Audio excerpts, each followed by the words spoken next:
morning, everybody. Thank you, Chowa. So, Chowa and I, we are cousins, Dharma cousins. Wow.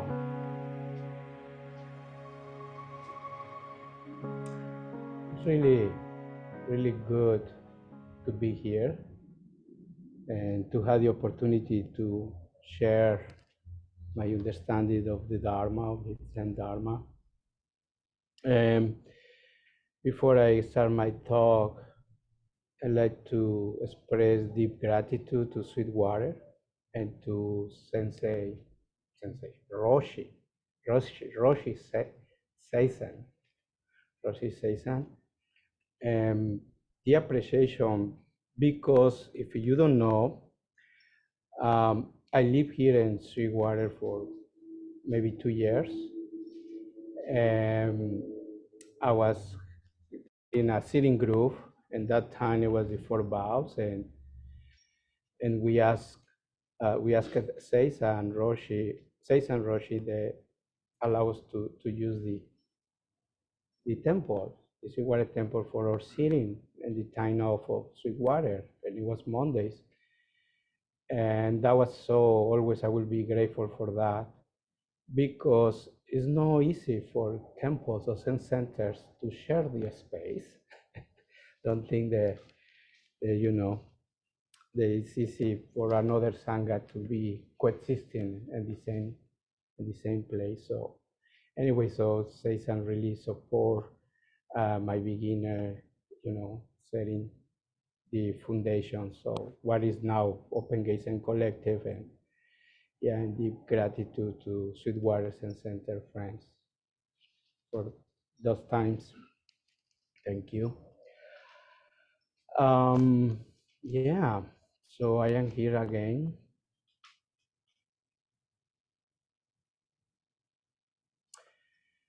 And today, for this Dharma talk, I'd like to share about something that is important for those who want to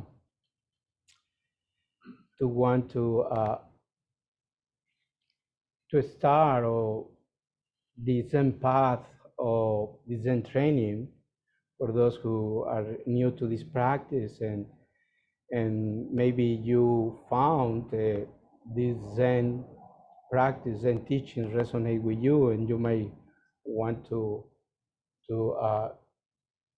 continue practice, to cultivating.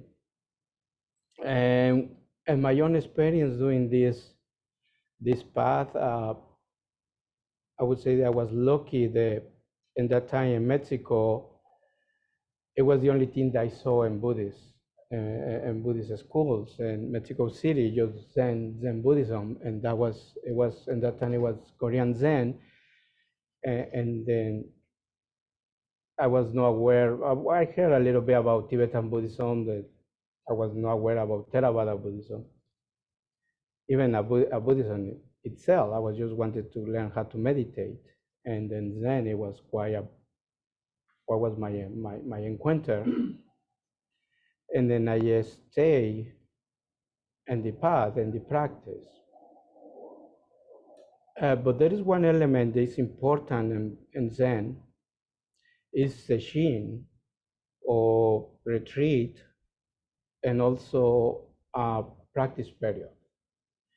So there is another ingredient that you can, a good opportunity that you can cultivate and get deeper in your practice. And so I like to talk about what does it mean, or what is right now practice period. What is so fascinating right now in these times is how we can do practice period without being monk or nun, because that practice period comes from monastic training. My teacher, Samu Suni, my Korean teacher, used to say, monks are professional meditators. This is the only thing that they do. So here, we are no monks. I know monk. I am Zen priest, but I don't call myself monk. Even in Zen, in Japanese Zen, if you wear robes, you are being called monk. But just really for respect to the tradition of Buddhist tradition of the monks or the bhikkhus or bhikkhunis. So I not call myself monk.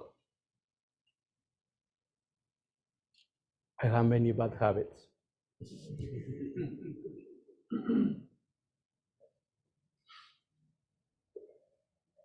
So, um, so how? That is the big question. How we can practice?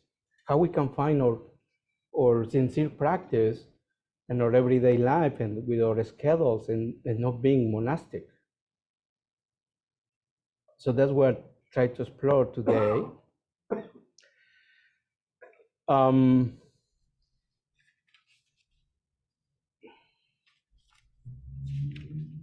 oops. Oh yeah.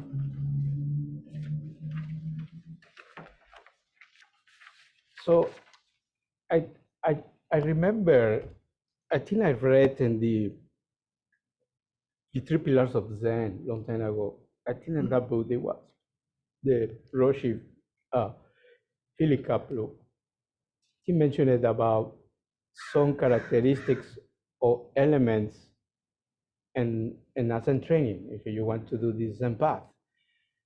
Um, and then I think I remember there were five that would like just to list elements how you can create or cultivate Zen training on Zen path. The first one is Zazen. That's Zazen, Zen meditation. So we just what we did 1 hour before to this Dharma talk.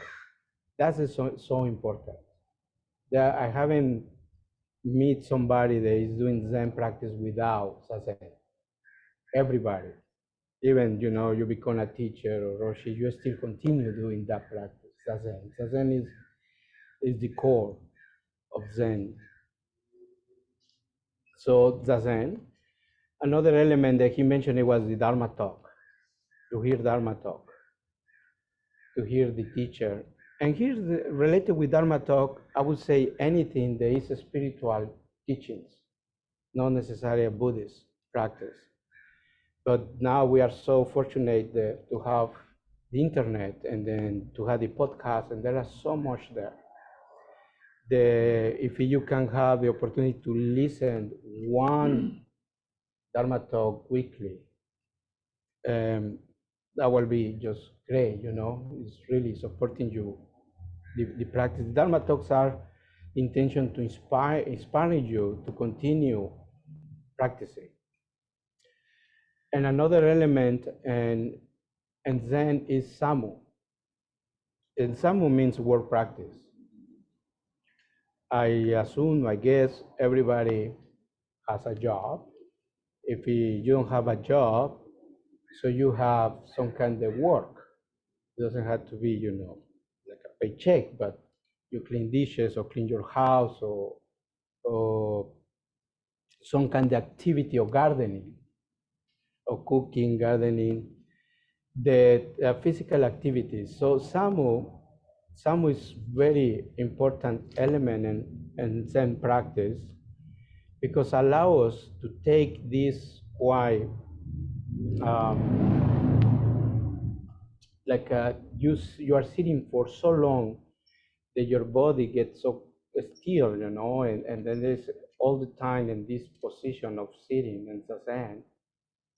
You become quite dull in your practice, or numb in your body, or tight. The way the Samu is a wonderful opportunity to have a different way to practice. So with a very specific task, focus your attention and be mindful. So your work, like a regular work, can have that element as a spiritual practice, if you can see it. So another element of Zen training is Dokusan or Daisan. So that is the encounter with the teacher. When you meet a teacher to talk about your practice, to have a conversation about your practice. And that is important. important to have that experience. And then the last one is session, is the retreat.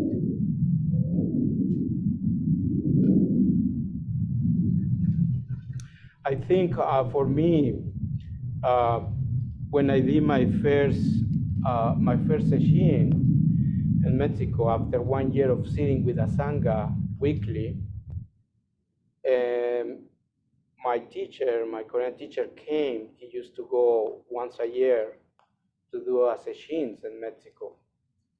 So I went there, and there was really it is a rite of passage. And then I thought with my sitting weekly, I thought like I knew about Zen. Or it became quite, I would say, easy. Until I went into Sesshin and to the retreat, I saw there was something different. And after the second day, third day, I wanted to run away. Honestly, I wanted to run away. It was very painful. Physically, for sitting for so many hours, and my knees, they were in pain. Plus mentally, all my life, I saw it. You know, my thoughts, they were just crazy, and I wanted to quit. But I stay. I stay, and I'm glad I did it. And then the third day is the hardest, usually in retreats of a week. And then when you pass that, so your practice takes turn, and you can, I would say, you can see more what practice means. And after having that experience of Sesshin, you can decide if you want to stay in Zen or not. I would say you need to have that experience. That's so important in the Zen path. My teacher used to say that to do just practice without Sesshin is almost like a swimming in a swimming pool. And Sesshin is to swimming in the ocean. So he will say that. So it's so, if you haven't had the opportunity to do a Sesshin, really, I encourage you to do it. And then it's coming the practice period. So the practice period is coming from the times of the Buddha and the raining season, and there were 3 months, 90 days of to be really an intensive practice, where the monks, they will go into the forest and really, don't to move, don't to travel, don't not to go into quite pilgrimage, just to stay in one place and to practice. And that tradition is still on until now, and we are adapting, we are adjusting.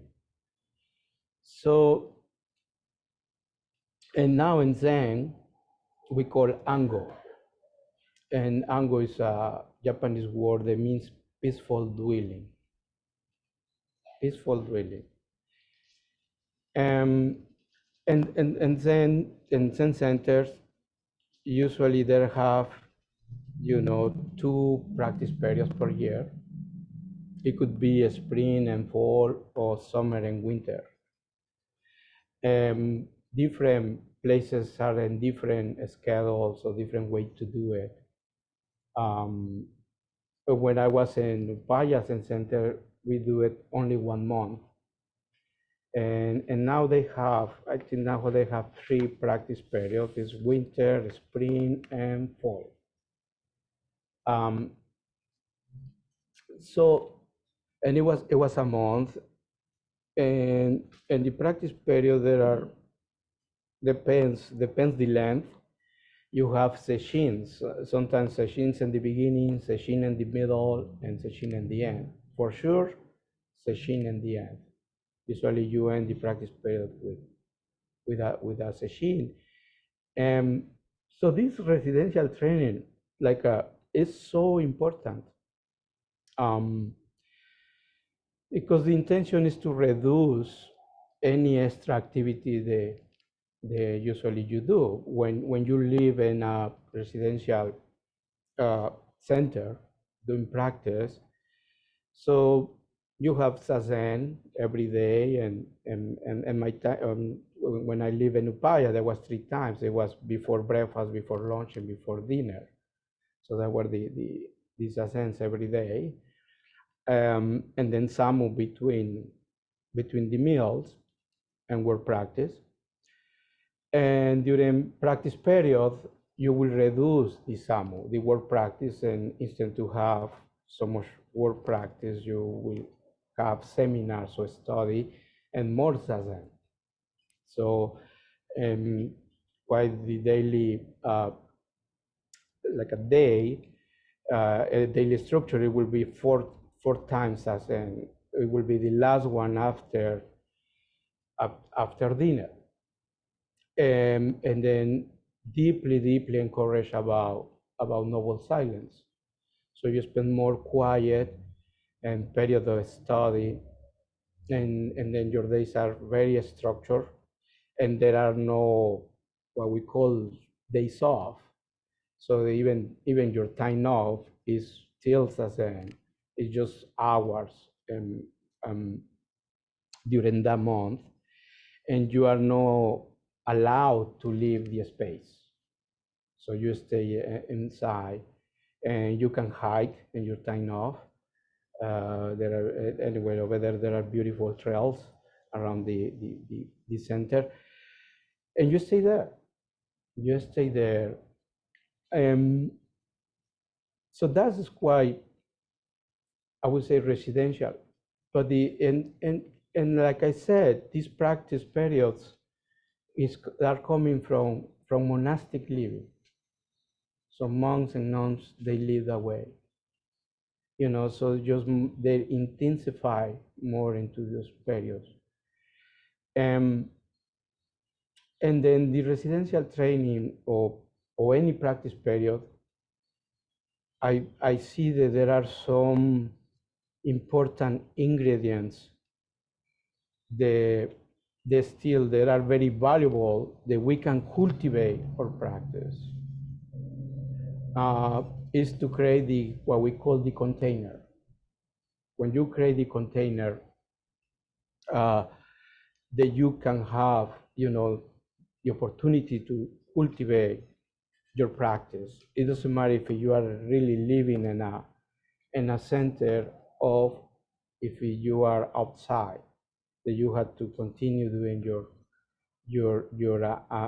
activities, your normal day. And the lay practice, really, the lay practice is a very hard practice to do. It's more challenging. It's more difficult. When you are living and when you do ango, you do practice period, with residents, it's just clear rules, clear values. We keep precepts. So the container is very supported for your practice.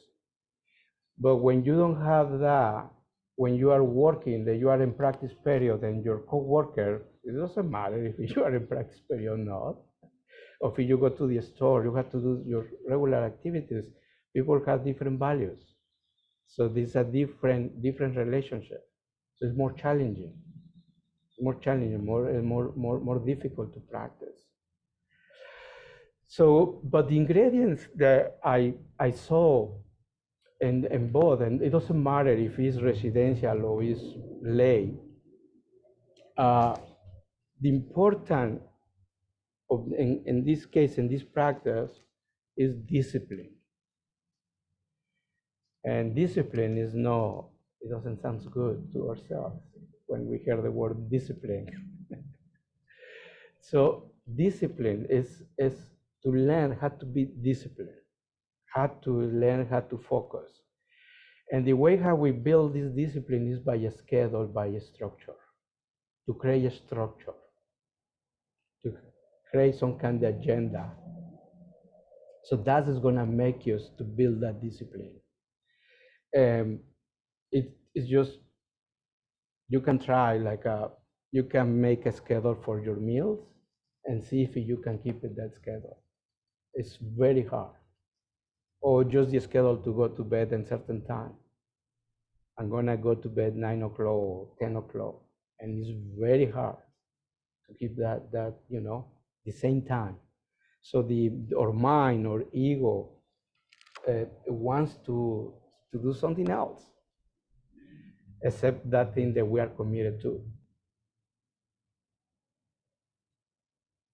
So the structure, the schedule is so important.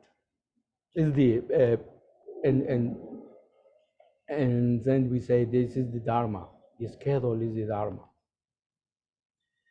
If we don't have a schedule, if we don't have a structure, we fall apart. We don't build container. So noble silences are important. And here noble silence is not so much about to be quiet, not to speak. It's more of what is getting into our field of perception, how we engage with when we are as a lay practitioners, how we engage with our phone, with social media.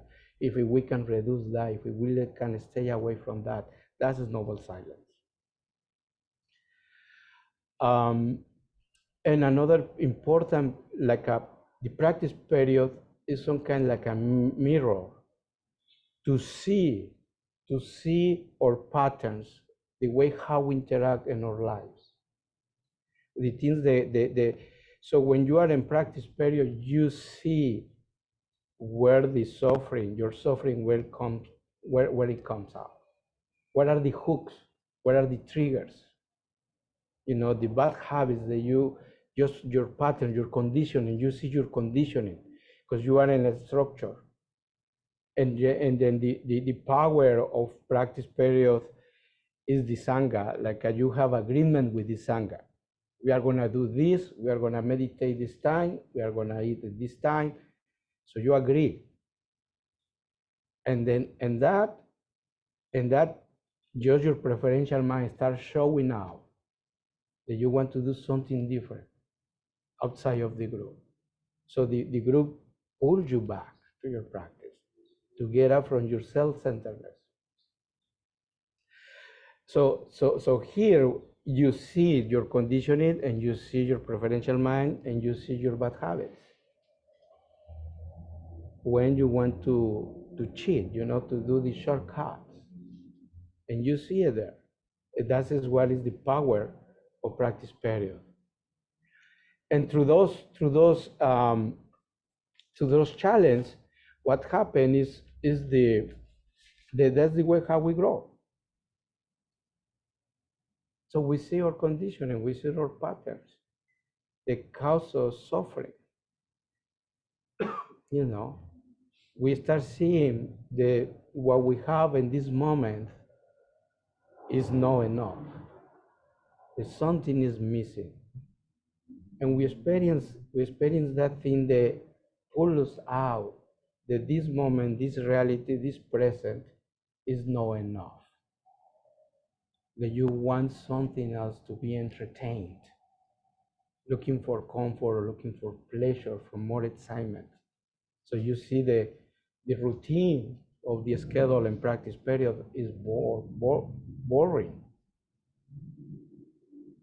So that's we learn, no? So in practice period, we get more quiet, we go into introspections. And that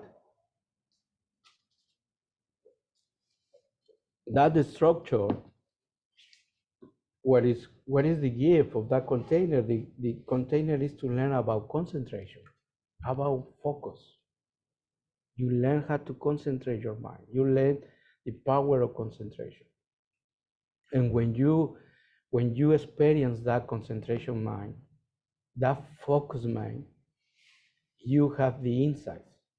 You see clearly. You see where your awareness, where your attention is.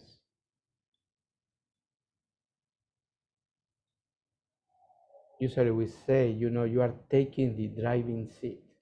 You are not anymore the passenger. So you are really know where yourself is.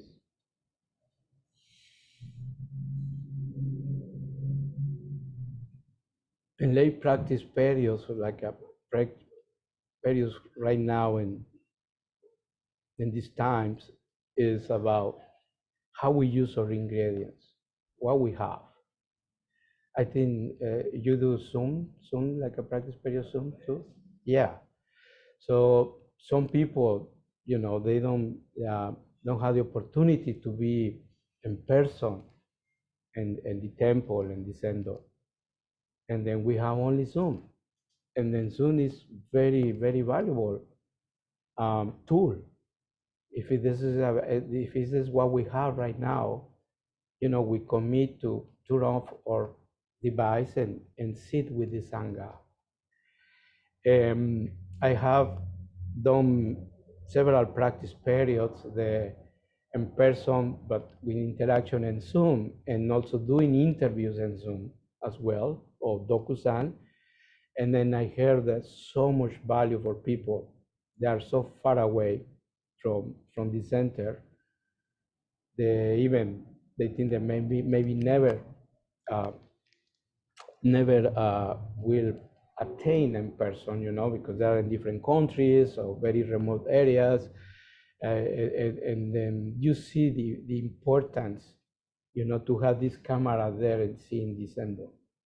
The people feel so connected. And we came out from the, this pandemic. It was quite huge isolation. Anyway, so that we think that maybe it's not valuable, but yeah, for some people, some practitioners really inspired to continue practicing. And just to let you know, in in Upaya, so this is the center, and then this is the camera quite in the entrance. So when we do the ritual, do the service, so the officiant leaves and bows uh, to the sangha, and then later turns, and then there is a dinkan waiting for the officiant coming out, and then there is bow. So now they add another bow to the camera because there are people there. And so they bow. And then I've been sometimes participated from home, and then you feel it, that bowing. You're feeling that bowing, you feel connected. And anyway, there are a lot of jokes around that bowing, because sometimes people, when we don't have Zoom anymore, that's the rituals why they started. You will have the camera there, and then even if it's not working, you have to bow to the camera. So that's why the rituals started. There is a beautiful um, story. Okay, so I'm going to end with um, coming to the end, and with Dogen, there is a poem, and also there is a beautiful story. I can read this story and really a funny story, brief commentary. Yeah, so Dogen writes about practice period, and then this poem is by his teacher Rujin, and then is the way how Rujin opened a practice period in that time in China. And the poem goes, filling up bombs in an open field, gouging out a cave and empty sky, break through the barrier of dualism, and splash in a bucket of pitch black lacquer. So that is the poem. Do you got it? Peeling bones in open fields, piling up bones in open field, gouging out in cave and empty sky, break through the barrier of dualism, and splash in a bucket of pitch black lacquer. So he's talking, peeling up bones in open fields is zazen. So you are sitting, you are peeling bombs, you are sitting there in zazen, going out in cave and empty sky. So that is your practice. To experience that empty field. when you are not anymore attached to your thinking, to your ideas, to this chatting, dinner chatting, that you can experience that. Breaking through the barrier of dualism. So that is what practice period is. To see the everyday life is the way. Because you are not doing anything different than what you're doing in your life. The only thing is that you reduce, you minimize, you simplify your schedule, and you are more aware of every single activity that you are doing in that day or in that time. That is the difference. When we are not with that concept of practice period, or even when we are not with the concept of practice, our mind is over the place. We are getting so pulled off from so many triggers, hooks. And so practice period is gonna teach us is right here, is this life. This life itself, this your life is a spiritual life. And the splash in a bucket pitch black lacquer is about eating orioki, serving the food. Yeah, usually the bowls are really uh, black. And those in this ordinary activity, you find the path, you find the way. But let me tell you this. I'm gonna read this story. This is quite funny. It's continue, it's part of the practice period chapter. It says the world honored one, so the Buddha, held a 19-day practice period in a monastery. On the last day, when all the monks are to confess their faults and ask for forgiveness, Manjuri is the statue of Manjuri Bodhisattva. Manjuri suddenly appeared in the assembly. So he just came late, was just running into the sendo. So Mahakashyapa asked Manjuri, where had you spent the summer practice period? Where had you spent it? And Manjuri replied, in three places. In a demon's palace, in a wealthy man's house, and a house of prostitution. Mahakashyapa immediately assembled the monks to announce the Manjuri will be expelled. He lifted the mallet and was about to strike the sounding block of wood when suddenly he saw countless monasteries appear, and each of them there were a Manjuri and a Mahakashyapa. Just in the moment Mahakashyapa raised the mallet and was about to strike the sounding blow, signaling the expulsions of the multiple Manjuris that were in the multiple monasteries, the world honored one said to Mahakashyapa, which of these Manjuris are you going to expel? Mahakashyapa was dumbfounded. So just briefly the story, just make one little comment in this. So he was in three places, Demon Palace, a wealthy man's house, and house of prostitution. So Manjuri was having fun, you know. And Mahakashyapa, so gracious, saying about he broke the rules and he was going to expel it from the Sangha. Get out. And many Manjurians appearing, which, and the Buddha asked, which Manjurya is going to expel it? So all of us, we are Manjuris. So this metaphorically about all these places that you have been, is all your parts of yourselves, all the good things and bad things. And you come to a practice period, or even you come to Zazen, bringing just one thing, just the good thing of yourself, or say, this is, to become a better person in my practice. the good wish. No, you bring the whole thing. You bring this house of prostitution, you bring the wealthy man, you bring your greed, you bring your anger, you bring everything. So that was the question. When you enter into this practice, into practice period, so the Buddha said, what are you going to expect? What a part of yourself is not you? What is part of yourself is not you? What is the thing they want to get away? No, it's the whole thing. So that practice period allows you to see the wholeness of yourself. Not only, and what is the beauty, the gift, and then here, the gift of practice period is that you see that your practice is not anymore on Saturdays, 9:30, and coming here and sit here and dress in black. You see that, you see the bridge, you can understand the bridge, that the practice is outside as well. It's a complementary. It's not just one side.